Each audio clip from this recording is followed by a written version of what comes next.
It's a case of not too young to run, or not yet ready. My life starts very early because when I be there 10 years old, police enter my village, scatter the place. To free movement. Now violation of my right, my arrest, my detention, Yes. my restriction. Now since that night, now I make decision as a 10-year-old say, when I reach time, I go fight to ensure safety. We still dey under neo-colonial control. Now we come dey inside internal recolonization by our.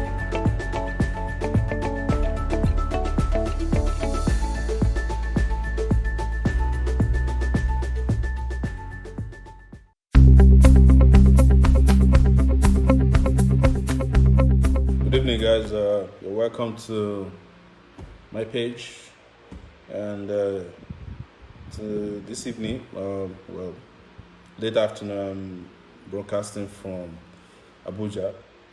I just wanted to say hello to every one of you who's been out there. Who haven't heard from me in a while. As I promised, I'll be reaching out from time to time to provide updates, take questions, comments, advice, and doing everything we can to be planning for our future. And also do what I like to do very much, which is to say, to greet people individually as much as possible. Tonight's broadcast, or this evening's broadcast, is going to be not too long because I have another event with Dr. Chidi in Canada on his page. But let me say hello to the early risers here: Victor Ashiwaju, Jeff Egbide, Daru Osa, Awoga Oluwadare Alfred, Tosin Asaolu, who's watching, Ridwan Ajayi. Thank you so much, guys. Barubo Ernest Oshodi Buki.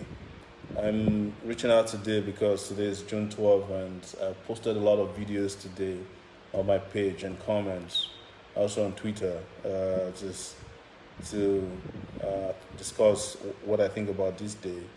Because June 12th was in 1993. That was a day Nigeria had what has been described as the fairest and the freest and the most credible election in its history. And as it happened during that time, everybody was excited that Nigeria was going to have civilian rule. But as has been the case with Nigeria, anytime we're close to a breakthrough, some of these enemies, the enemies of the country and these people, will pop up. They'll pop up and destroy our ability to make progress. And they've gone ahead and done this for so long. It's not even funny anymore. And they're still doing the same thing. You would think that by 2020 they would have learned their lessons, and that we too would have learned our lessons. But we haven't done much in learning any lessons. We are as timid as we are, even before. People were even more astute. People were more courageous, in my view, during the 80s and 90s when I was in the student movement than they are now. We are definitely poorer than we were in 1993. Than now, we are so timid and so scared and afraid. It's even unbelievable, to the point that I still hear people telling me, you need to be worried, you should be afraid, Sowore, don't speak out, they'll come for you again, they'll come and get you again, And there are people who even put it on my Twitter account, they put it on my Facebook page, they're coming to get you, and all that, And it's not surprising to me, but I'm just really looking at this and thinking, are we in 2020 or we're in 1920? Because we're supposed to be making progress, not moving backward. But we must do everything we can, to move ourselves from this shitty place that we're at now to a place of dignity. And every sacrifice that is needed must be made, and we must join hands together, even with those who disagree with us. Because the basis for disagreement is not the same for everybody that is in disagreement with us. Some disagree out of fear, some disagree out of their interest in strategy. Some disagree out of just ignorance. Some disagree over religion, regional, tribal differences. We must keep educating them until we get to that point where we will all one day, just like those buffaloes did in South Africa against lions that have been tormenting them in Kruger Park. Look back one day, say, what do you mean? Enough of this rubbish, enough of this nonsense. So that's the reason I'm here to talk to you. And I want to say hello to Titilayo Ogunjimi, Delta Derek, SK, XK, thank you. William Aja, Kenny Adewale, thank you so much. Prince B Adewale just joined. Temple Benson, thank you. Omotoke, Miriam Shidera Rusaka, thank you. Charles Ntia, thank you. Ajaru Stella, good evening from here. Biodun Richard, Akimboyede, George Gitaiga, thank you so much. Rita Omonoa, thank you. Metusela Wane, Meshusedek, thank you so much. Tife Wolabi, Tife, good to see you on this timeline here. William Aja, Ugoke Valentine, Fashakin David, thank you guys. So why did I come? I came to greet you guys, to say hello, and to remind you that we have a lot of work to do. Ken, George, good to see you. Buki Abidoye, William Efetos, and good to see you. Otumba Sia. And to just understand that I have a little bit of excitement, and I can't hide it. My excitement is that the level of consciousness is growing in the country. I'm seeing people come out of their shell. A lot more people are speaking truth to power. Of course, some of them are diversionary, some of them are also deceptive, but I'm seeing it. And I'm just coming now from Instagram, and Instagram has its own. Instagram is like another population, another country. And I was discussing it and saying, how long can we sustain our consciousness if we don't put it to use? Consciousness is just like buying fuel for your car. If you don't drive it, of what use is the fuel? And with what has happened with, George Floyd in the U.S. recently, and how people in a country that's had democracy for maybe 200 years or more stood up, and they are still fighting for democratic space, respect for human rights, fighting against racism. Why are we here, in a country where they've had their knees on our neck for 60 years, not doing anything about our situation? What are we afraid of? And this is why I keep having this conversation. This is why I keep coming back to you guys, because a lot of you like to ask me about 2023, But with the way they are keeping their knees on our necks, how many of us can make it to 2023 if we keep on going like this? How many people can make it to 2023 in Katsina? How many people can make it to 2023 in Southern Kaduna, or in Taraba, or in Zamfara, or in Niger State? How many people can make it to 2023 in River State, in Cross River? How many people can make it to 2023 even in Lagos, with the way one single person has his knee on the neck of Lagosians, and Lagosians cannot breathe financially? You have them all over the place. You have an officer shoving everywhere in Nigeria with their knees on our neck, on your neck, and their hands arrogantly in their pocket. What are you going to do about them? That's the point. That's what I'm discussing with you today. And that for us to get to 2023, we must pave the way to 2023. And we must make the sacrifices. We must have the courage to confront our oppressors and bring them to their knees. And I'm in Abuja.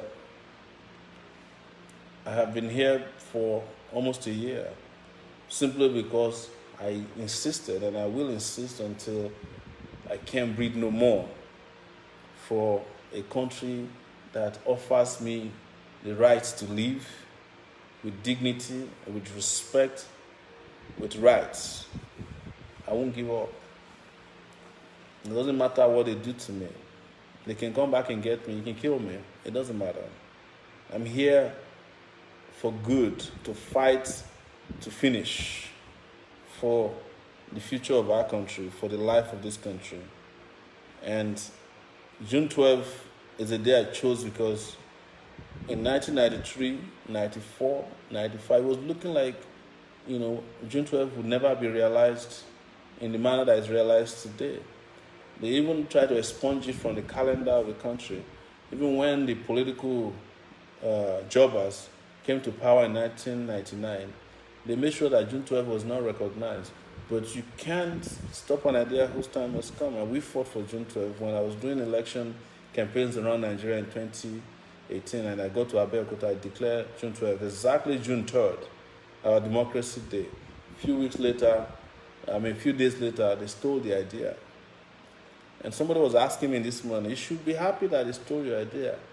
Yes, but if people steal your idea and they destroy it, you can't be happy about such an idea.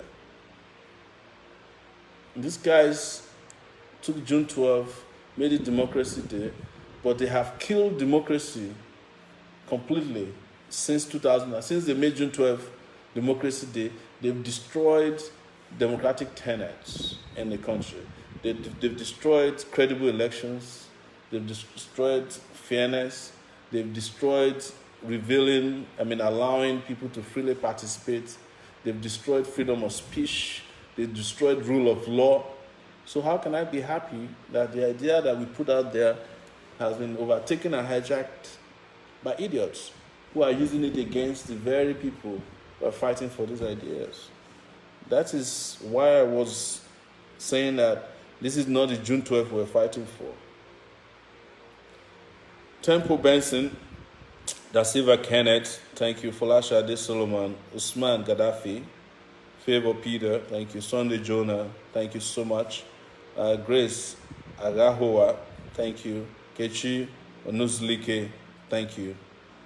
Kenneth Chooks, Dandy Akataobi, said, can you get my number? If you want my contact, just go to,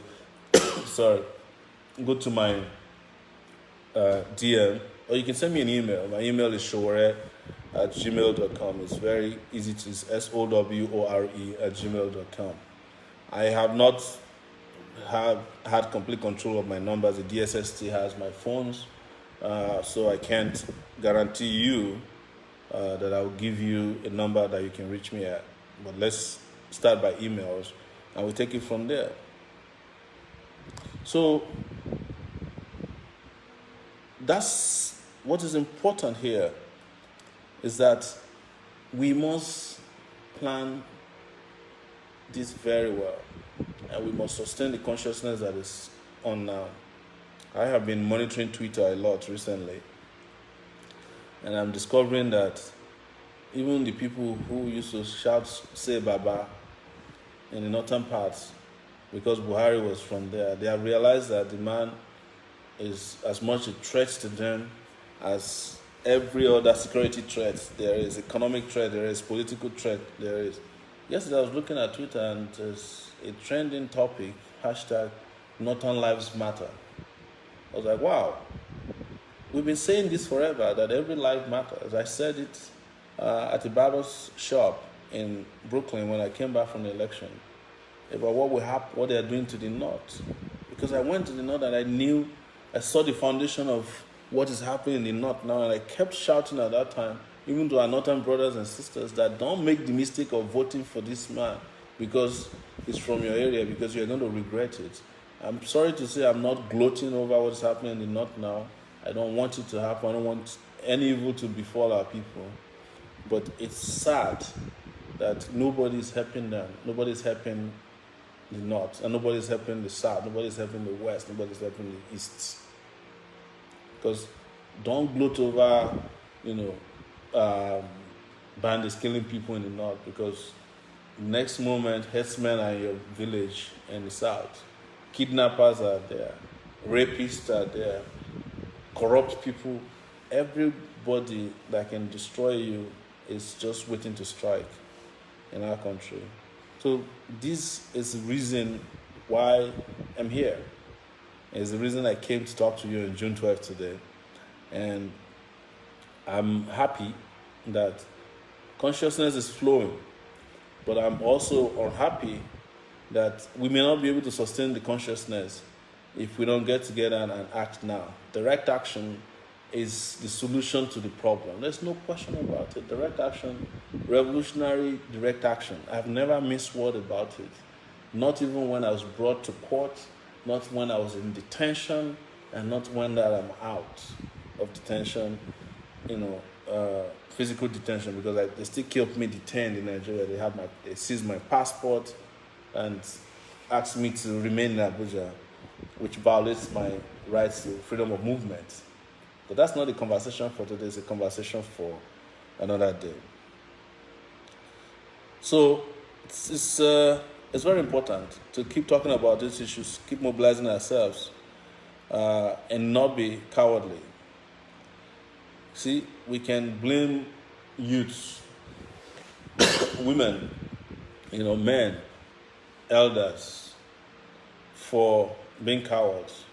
But each time you are calling somebody a coward, have you asked yourself, what have you done? Look at me now. Just on these broadcasts, I've reached 865 viewers. If we can have 800 people gather together and fight, nobody can wait. 800 people. And these are real people. Real people. But we are more than that. We are 200 million people.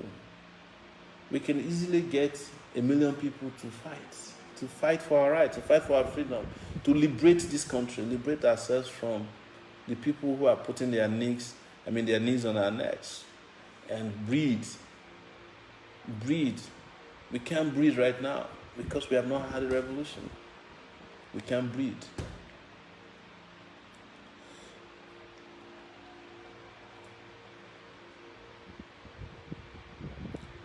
Thank you, Ola Kunle Peter, Haja Jibike Olalude, Oluwatosin Adeniji, Saitios Oyenike, Segun Awe Oladimeji, Prince Agbakupe Daniel, Jeffrey Gospower, Enieti Basu. It is about the will.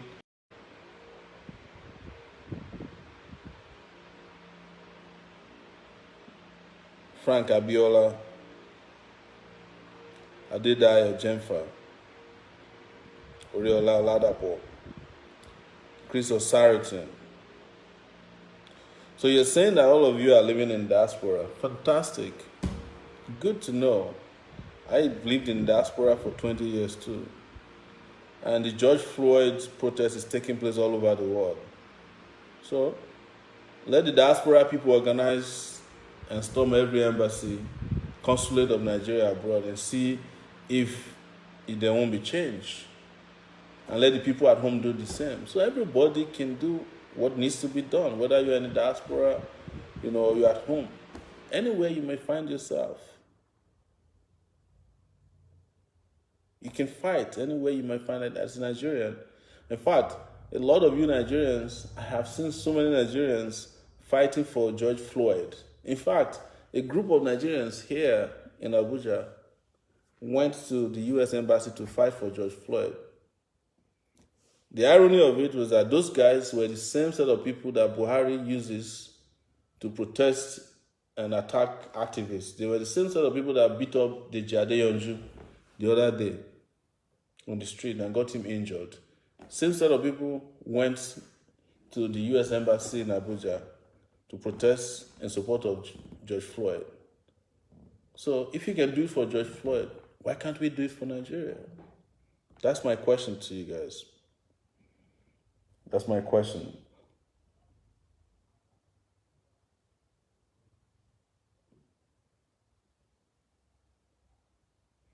There's someone said, let's create another platform. We have platforms. We have Revolution Nigeria on Twitter, on Facebook. We have it on Twitter. We have it on Instagram. Platform is not our problem. I think our problem is will. Everybody is sufficiently aware of what needs to be done. That's the truth. What we just need now is the will to do it. So guys, like I said, I just wanted to reach out for some 20 minutes. I have to go on another show with Chidi Wanyanwu, who is, you guys know, Dr. Chidi from Canada. So you can join us there on his show to talk more in a very conversational way. This conversation I just had with you, the greetings, I just wanted to greet and also just contextually talk about what is bothering me at this time and what we can do about it. So thank you so much, and I hope to be back again soon. But for those of you who are here who want to continue with us, I'll be on Dr. Chidi's show. I think it's on YouTube momentarily. Thank you. And once again, happy holidays. It's holiday here in Nigeria, and today is supposed to be June 12th Democracy Day. But like somebody rightly said today, we should be flying our flag, halfway, because of what they have done to democracy, what Buhari has done to democracy. They can't kill everybody. I can guarantee you that. And they won't kill anybody. Philip, let me say hello to you before I finish this broadcast. Have a good evening. Revolution Now. Yes, this is my Revolution Now shirt. We'll talk about that next time when I come on, so that we can get you the shirt. Thank you. Nigeria, they use computer. The leaders of Nigeria, they use radio where they turn the knob.